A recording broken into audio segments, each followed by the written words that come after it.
افضل شيء. شكرا كثير. مصطفى؟ لك اهلين برنس، ايش عم تعمل هون؟ والله اليوم خطبتي وجاي اخذ ورد لخطيبتي، انت ايش عم تعمل هون؟ عن جد؟ لك ايش الصدفة الحلوة؟ انا كمان اليوم جاي اخذ ورد لاني اليوم خطبتي. خطبتك؟ اما اقول لحالي ليش صار لك اسبوع غايب عن لعب الورق، اتاري من وراك خطبه، يلا ان شاء الله الف مبروك. الله يبارك بعمرك، يلا خبرني ايش بصير معك. تمام، وانت كمان خبرني ايش بصير معك.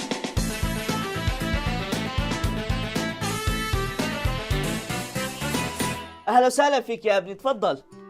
الله يسلمك يا عمو، انا بيشرفني اني اجي اطلب ايد بنتك. إلنا شرف يا عمو، بس بدنا نأجل الحديث شوي لأنه جاينا ضيف كتير مهم.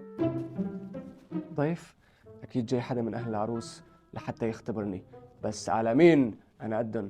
إيه ما في مشكله عمو، بنستنى هون ليش لا. يا أهلا وسهلا، يا أهلا وسهلا، تفضل. مصطفى